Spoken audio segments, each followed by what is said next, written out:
PCOD, that is polycystic ovarian syndrome या polycystic ovarian disease, इसी का दूसरा नाम है स्टीन लिवेंथल सिंड्रोम।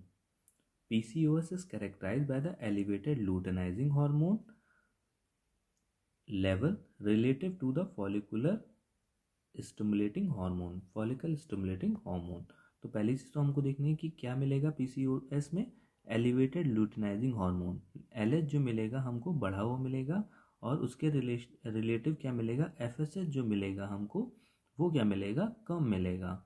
ठीक है, तो it is characterized by elevated luteinizing hormone relative to the follicular stimulating hormone along with the hyperandrogenism that disturb the follicle development and ovulation।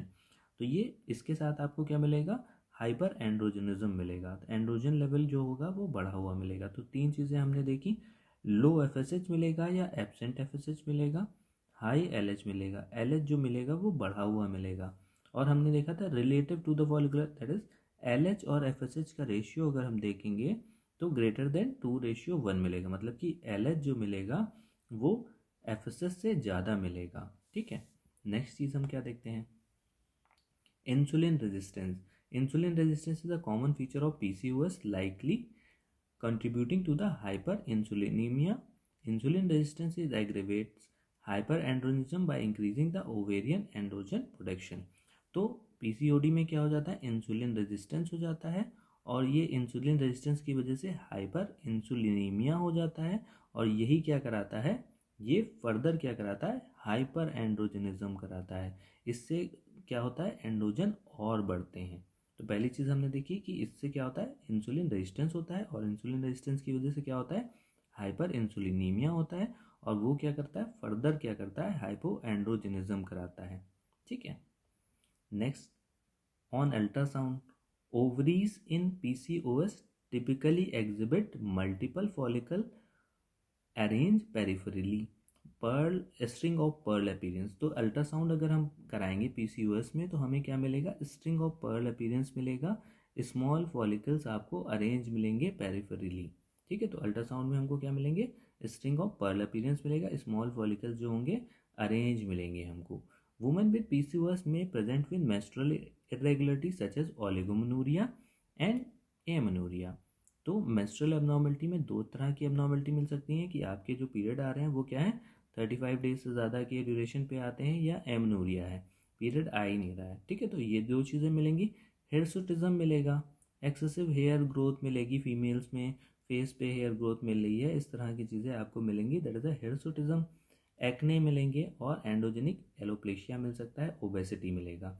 ठीक है, तो ओबेसिटी भी इसका कॉज होता है। ठीक है, नेक्स्ट देखते हैं, PCOS is associated with metabolic abnormalities including dyslipidaemia. Dyslipidaemia यहाँ पे क्या मिलता है, PCOD में आपको क्या मिलता है, जो आपकी लो डेंसिटी लाइपोप्रोटीन होती है LDL, ये क्या मिलेगी आपको, बढ़ी हुई मिलेगी, जबकि हाई डेंसिटी लाइपोप्रोटीन जो होती है HDL वो आपको घटी हुई मिलेगी।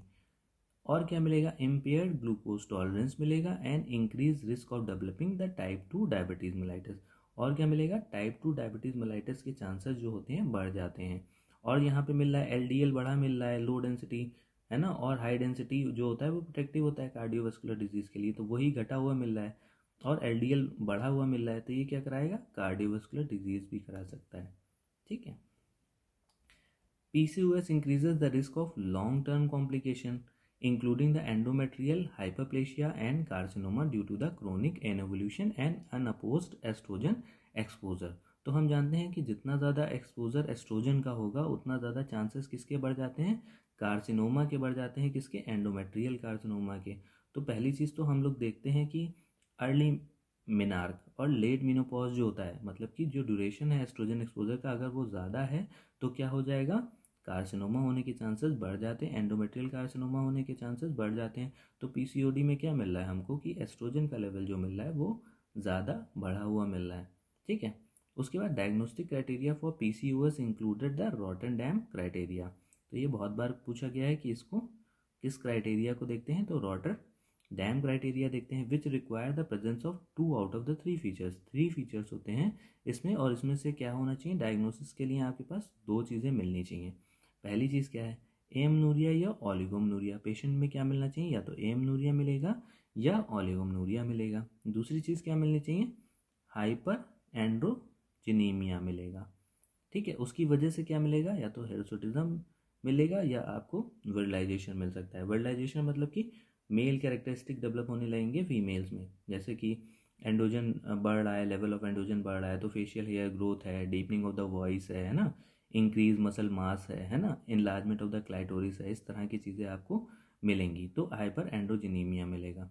यूएसजी में आप क्या देखते हो, ग्रेटर देन 12 फॉलिकल्स और सिस्ट इन ओवरी, तो मतलब कि रॉटरडैम क्राइटेरिया में क्या है कि फॉलिकल कितना होना चाहिए, 12 से ज़्यादा फॉलिकल होना चाहिए, ग्रेटर देन 12 फॉलिकल और cyst in ovary, and each follicle less than 10 mm, और जितने भी फॉलिकल होने चाहिए वो कितना होना चाहिए, लेस देन 10 mm के होने चाहिए, 2 से 9 mm के बीच में फॉलिकल का साइज होना चाहिए। और तीसरा क्या है, वॉल्यूम ऑफ द ओवरी कितना होना चाहिए, greater than 10 cubic, that is CC, है ना। तो आपको देखना है कि कितना होना चाहिए, 10 cc, है ना। तो क्यूबिक सेंटीमीटर जो उतना कितना होना चाहिए, ग्रेटर देन 10 cc होना चाहिए। तो ये चीज़ हम लोग ने देख ली। तो इम्पॉर्टेंट जो है वो ये चीज़ है कि हमारा जो FSH होगा वो लो होगा, LH जो होगा वो हाई होगा, LH FSH ratio greater than 2:1 होगा। ठीक है, और क्राइटेरिया जो है वो कौन सा है, रॉटरडैम क्राइटेरिया है। इसमें एमनूरिया या ओलिगोमनूरिया, हाइपर एंड्रोजिनीमिया मिलेगा, या यूएसजी में आपको क्या मिलेगा, ग्रेटर देन 12 फॉलिकल मिलेंगे, फॉलिकल जो होंगे वो लेस देन 10 mm के होंगे, वॉल्यूम ऑफ ओवरी हो जाएगा ग्रेटर देन 10 cc होगा।